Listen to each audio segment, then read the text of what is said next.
Hello, designers, and welcome back to part two of a four-part series on layout and typesetting using Adobe InDesign.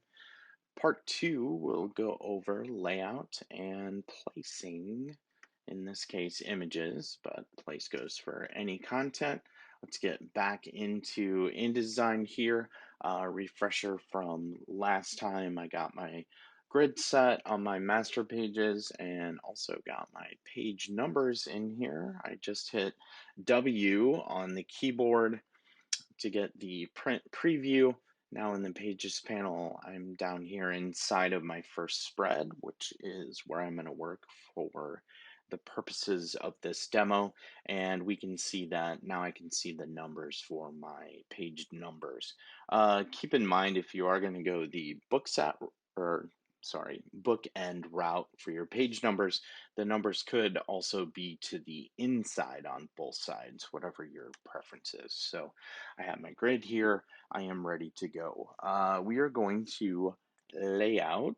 We're going to rough in all the content, and then in parts 3 and 4, we'll move on to fine tuning and typesetting. But I want to get everything roughed in here. And the first thing I'm going to do is place in the two images that I'm going to use. I'm going to utilize this last section to the inside of both my left and right hand pages here, the verso and recto pages if you're a type nerd, for the imagery and my pull quotes, so my call out quotes of information from the actual body of text.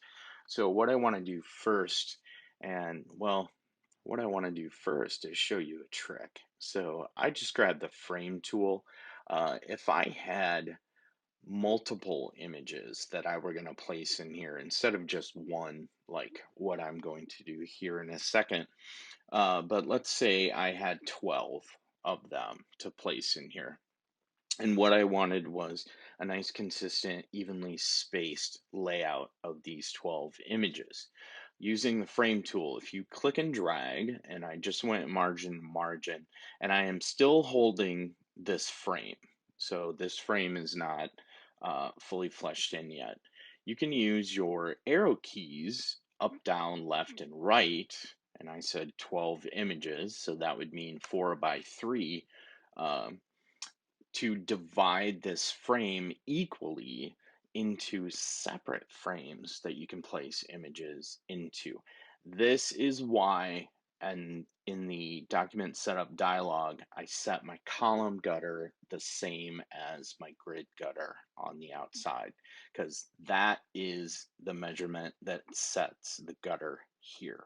So for that to be consistent to my grid, I need those two measurements to be the same. So now when I let go, what you can see is, and I'll go back to my selection tool, click off, you can now select these individually and place whatever content you need into those. I find that really handy. It doesn't have to be margin to margin. It can be any amount of space on your page. All right, I want to get my actual image in here that I am going to use. I know from before that this is the actual final size I want to use, so I'm going to go ahead and drop a frame in there. The one I want over here is this wonderful vote graphic that I found earlier. I'm going to go ahead and place that in here, go back to my selection tool. I'm going to click on the devil's donut so that I can address just the image. That's the difference between the blue bounding box and the orange bounding box that I see here. Now I actually have a hold of just the image inside of here. I'm going to scale this down a little based on size. It's obviously way too big. And then if you click and drag from the center of the devil's donut, what it will give you is a preview of how you're cropping out that image, and where I want to be is actually more like this. All right, I'm going to go with that. It's good enough, certainly good enough for demo purposes. I also want a color field for my to put behind my quotes. So I just drew a rectangle. I'm going to sample this yellow in here, and then immediately in my color panel, what I can do so I have this color available later is go ahead and create a new swatch. That would also allow me to tint that color here, which actually I'm not going to do, but that's how that works. All right, I want to utilize the same layout over on the other side. I seem to have pulled up my graphic here farther than what I would like. I want that sitting on my margin so that that space is filled. All right, there we go. That's much better. Now I did what I wanted to do was by option dragging, copy that box. I did reflect this. While layouts need to be balanced, I like to embrace a little asymmetry in my layouts. So I'm going to get my next graphic in here, and this one actually is going to need to be quite a bit bigger. And then I'm going to get my placement adjusted. Let's check the crop here. Like this right in, where's the bottom of this? It's way down here. Let's do that and then scale up, holding shift to keep it proportional. It's a little tight to the side, but for our purposes here, that will work fine. I could, yeah, that's good. All right, now I want to do the same trick, copying the color down here for this box, and then I'm going to go ahead and make sure I have that color available to me later. Maybe I want to use that for titles. Okay, as I mentioned earlier, I am working from the AIGA Design for Democracy proposal.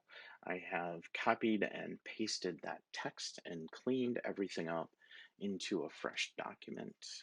First thing I'm going to do, I'm going to go ahead and grab my quotes. It would help if I copied that. Copy. And then come back to InDesign.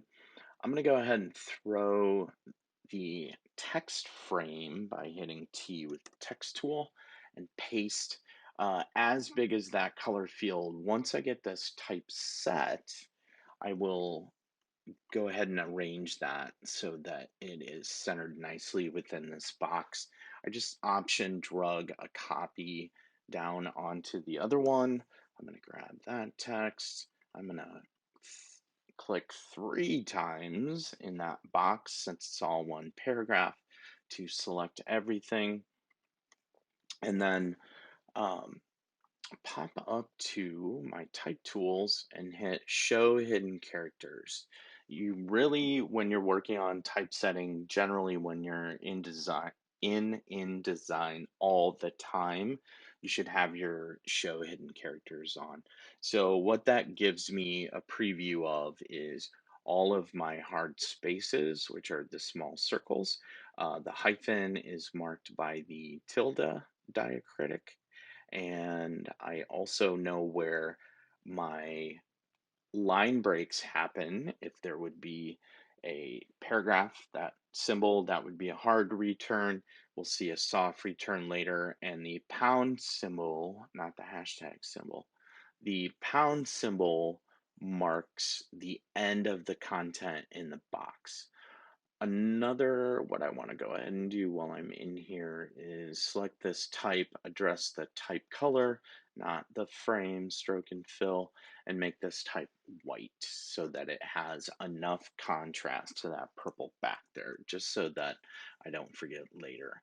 All right, Design for Democracy is actually the title of the brief. So I'm going to come in here with my text tool. I'm not sure how big this is going to set, so I'm going to drag my box reasonably over to this same gutter size that I'm utilizing throughout here. Building community power and voting engagement campaign is my subtitle here. Text tool. I'm going to drag another box and we're going to leave that open to be a little bit larger. As soon as I go back to my selection tool, what I'm going to do is change the case of that type. Uh, it's okay to use uppercase for visual hierarchy to call out titles and subtitles. It, however, is not my preference. I'm going to go ahead and change this to title case. That works better for me. Okay. Now, I know because I did this earlier, I need this much, the introduction and a portion of the brief section here on the left-hand side is what I felt like what was reasonable to fit over here. So I'm just drawing a box, pasting in, and then what I am going to do is option drag a copy of this content box over on the right hand side. That will allow me to grab the remainder of my content text, body copy, hit copy back in here, 1, 2, 3, and paste. All right, believe it or not, this is the rough setup for my layout. I'm now ready to start looking at typesetting. I'm going to go ahead and save, and I'll see you back here for part 3.